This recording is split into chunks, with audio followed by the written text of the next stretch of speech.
Whenever you're good.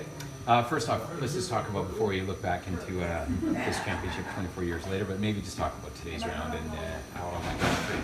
Yeah, you know what? I hit the ball well right off the hop. Missed a short putt early, and I knew I couldn't continue that like I did yesterday. But yeah, just started being consistent, hitting the ball well, giving myself chances, and the ball started to go in the hole.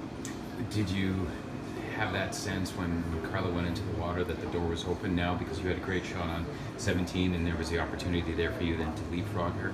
For sure. I mean, on 16, I'd missed a shot to let her go 2 ahead, and I was torn between the clubs, and the air was getting heavy, and there's some rain coming, and I saw her shot go up, and I think the air was just heavier than she had planned on, so I picked the higher club, and I mean that the door opened for sure. Go ahead. Is there more pressure on you as the chaser or on Carla as the person who's being chased when it comes to the final round like this?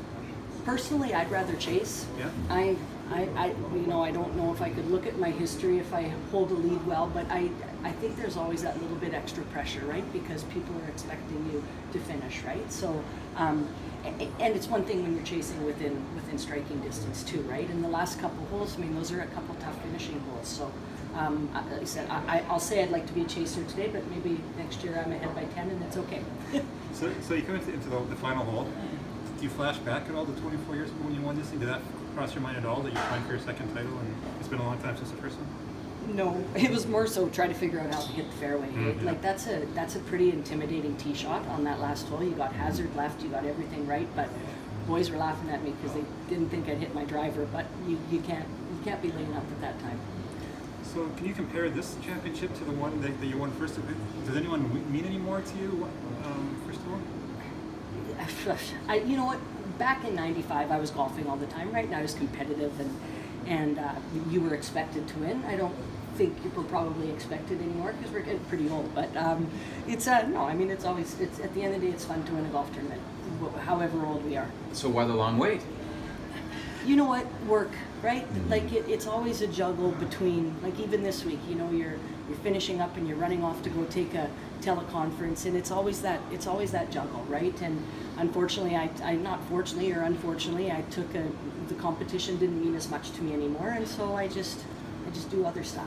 I think you took some years off completely, did you not? I did, yeah. There was a few. I mean, I won 4 provincial high school championships. I won the juniors. I won the amateur. It was just, and it just wasn't fun anymore. And now it's fun again. But you know what? I still would rather go and golf and then have a few beer after. You go to the Canadian amateurs, and they're just so much better than we were. Like it's just, I can go there and I can kind of hold my own, but it's holding your own, literally. The kids are so good. Like I played with Brooklyn today.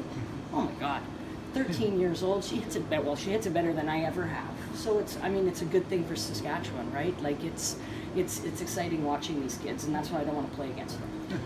Couple this with the Am win, though. It's turned out to be a pretty good 3 weeks for you, eh? It has. You know what? I played in the Central Amateur, the men's tournament on the weekend at our golf course, and I was hemming and hawing. I was nervous because they play from the backs, and I didn't want to embarrass myself. And I ended up coming third in my flight, so I was pretty excited. I had some good rounds out there playing against the guys. So yeah, and you know what? I've always loved Moon Lake. I love the golf course.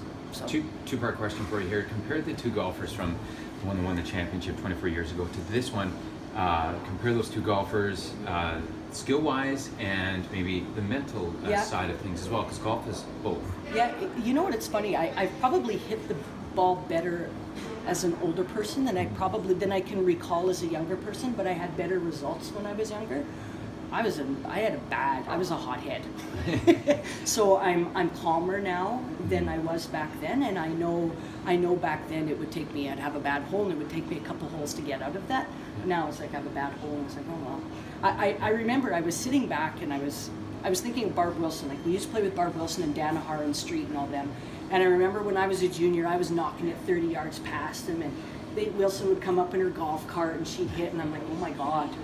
It's just, it was surreal because it's like I'm now the old fart, eh? Yeah. But you know what? It's at the end of the day, like I said, you're still winning a golf tournament and it's fun, and you hope that you can show the young kids something along the way. And yeah. Will you go to nationals? I won't. No? I know they'll be mad at me. No, it's, you know what? we went to took too many holidays, to be Yeah. quite honest, and so at this point in time I would either have to give up the lobstick in August in Waskesiu, and I've pretty much said I won't play in another Canadian amateur. They're too good for me. My short game's not good enough, to be quite honest, and I'll play in the seniors. Like, I'm 46 now. Yeah. I can play already mid-am. That's probably a better challenge for me at this point in my life than the amateur. And I just don't want to take a week off and not just be. I know what'll happen. I'll be miserable. And maybe it could be a great experience as well for maybe some of the younger girls. Absolutely. To make the next step. Absolutely. Yeah. So it sounds like you're still very competitive. You want to win, but it also sounds like it's not life and death, maybe the way it used to be. Would that be a good way to put it? And you know what? It never was for me. I was always a strong competitor, and I had success.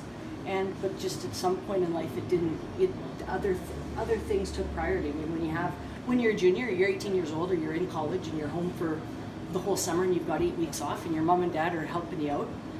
I can go play in every golf tournament I want. Well, now it's like, okay, I got to give up a week to go to that Canadian amateur, or my buddies are all going camping, right? And life, you start to, and at that point in time, I'm like, I'm not going anywhere with this. So it's like, you know what? I'd rather just enjoy it. It's just a different perspective. I It's guess, just then. yeah, absolutely. But having said that, how does it feel to be a provincial champion? It's good. You know what? It felt good to go out there and compete, and it felt good to go out there and be behind and claw your way back. I mean, that's always fun. I mean, Carla's one of my good friends. Kim was one of my good friends. But at the end of the day, they want to beat me just as much as I want to beat them.